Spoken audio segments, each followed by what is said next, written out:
Cuando ocupamos imágenes satelitales, ¿cuál es el principal problema que tenemos? Probablemente resolución, podría decir alguien. La verdad es que tenemos buenas resoluciones, incluso gratuitas. Pero puede pasar una semana, un mes o varios meses sin que justo cuando pasó el satélite estaba nublado. ¿Sí o no? Y no tenemos imágenes simplemente. Hoy día conversé ayer con algunos colegas y la verdad es que es un problema frecuente, sobre todo en climas como este, pero en Chile también nos está pasando. ¿Ok? Específicamente en el cultivo del aguacate estamos teniendo algunos problemas porque se están desplazando hacia zonas costeras buscando que no hayan heladas, por supuesto, escapando de las heladas, y eso significa muchos nublados y muchas semanas, incluso meses sin imágenes. Por lo tanto, lo que tratamos de hacer es buscar alguna alternativa para poder pesquisar nuestros cultivos, ¿cierto? Para tratar de entender qué es lo que está pasando, ojalá semanalmente, sin recurrir a imágenes ópticas. Y para eso ocurrimos a las famosas imágenes SAR, o de Synthetic Aperture Radar, que es, ¿cierto?, radar, o sea, microondas. Y esas microondas son capaces de atravesar las nubes. Y le da lo mismo que esté nublado. Le da lo mismo que sea de noche incluso. Puede ser de noche que el satélite pasó, igual va a tener una buena imagen. ¿Ok? Por tanto, el objetivo fue validar el uso de imágenes satelitales y evaluar algunos algoritmos de clasificación supervisada, por supuesto, para ver cuál se comportaba mejor para lograr realmente una clasificación como la que logramos con una imagen óptica tradicional, digamos así, multiespectral, por supuesto. Ahí tenemos el área de estudio, es un área relativamente grande, es un campo importante de 1032 hectáreas, toda solamente aguacate, en el sector costero de la quinta región de Chile. Esto lo voy a pasar muy rápido, si alguien después me puede preguntar, no soy tampoco ningún súper experto en SAR ni mucho menos, pero la plataforma Snap, que le pertenece a Copernicus, ¿cierto?, nos ofrece fácilmente un proceso a la imagen que yo descargo desde el satélite Sentinel-1, que es el que produce este tipo de imágenes, y hay que hacerle una serie de ajustes, ¿cierto?, desde un calibrado, ¿cierto?, y aplanado, un filtrado radiométrico, un corregido geométrico, para finalmente poder ponerlo ese mapa en nuestro sistema de información geográfica, el que ustedes prefieran, ¿cierto?, QGIS o ArcGIS o el que sea.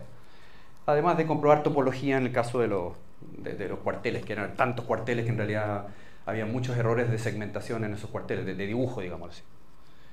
Y finalmente recurrimos con todas estas capas que yo pude conseguir, ¿cierto?, que conseguimos para tratar de predecir el comportamiento de las plantas sin tener imágenes multiespectrales.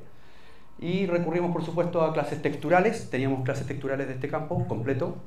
También teníamos, por supuesto, las capas de radar, obvio, con sus dos polarizaciones, VH y BB, que son las polarizaciones normalmente que se ocupan frecuentemente para prospección vegetal, por lo menos.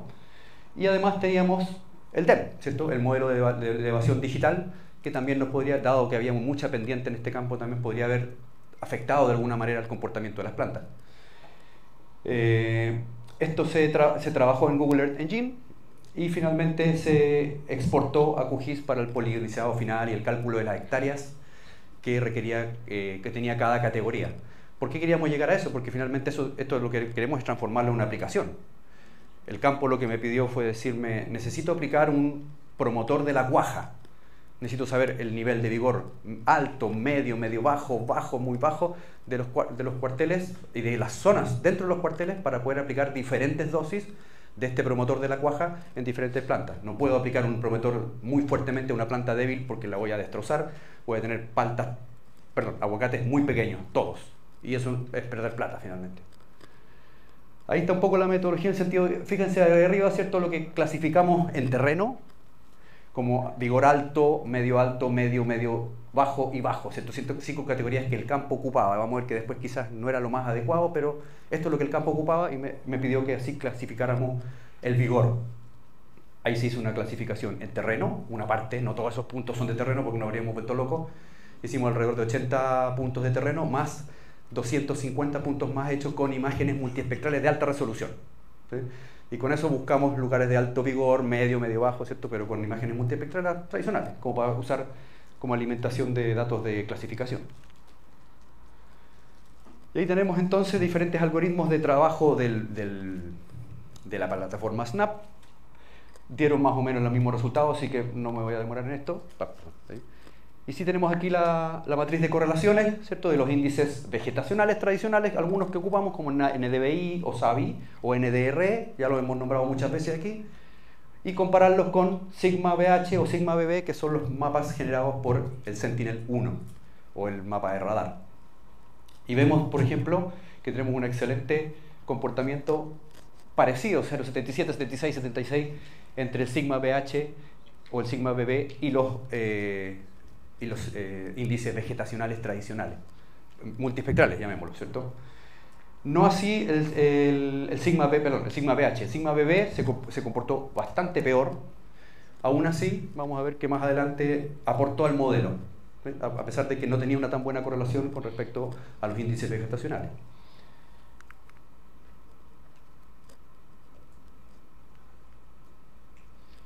Ahí están las capas que ocupamos. Ahí arriba están las capas SAR, las capas de radar, las capas de textura, arena, arcilla y limo, y además la capa de elevación, que siempre es bueno incorporarla o considerarla. Aquí hubo un trabajo más bien manual, en el sentido de ir probando, incorporando al modelo de Google Earth Engine 2, 3, 4, 5, todas, algunas, hasta buscar la mejor predicción del vigor que nos otorgaba para compararlo con el vigor multiespectral.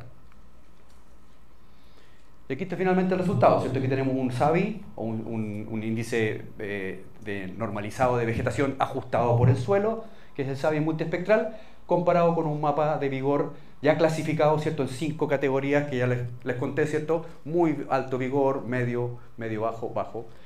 Y la clasificación que arrojó en hectáreas de cada zona, que esto tendría que finalmente transformarse, ¿cierto? En las diferentes dosis de aplicación que el campo va a hacer de este promotor de la cuaja.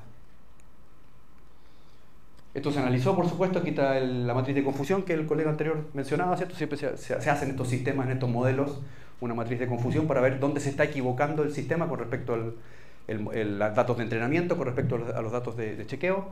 Y si se fijan, aquí pasó algo bien interesante, es que en realidad donde se equivocó fue en realidad en la diferencia entre bajo y muy bajo, o entre alto y muy alto vigor, pero no ocurrieron errores graves, se podría decir, en la clasificación de vigor.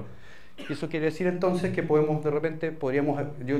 hecho propusimos al campo, ¿cierto?, que en realidad redujera a 3 solamente las categorías de vigor y simplificara un poco el tratamiento, sobre todo encontrando que habían ciertos sectores en que dentro de un cuartel teníamos de repente las 5 clases de vigor, y eso en tratamiento se podría volver bastante complicado.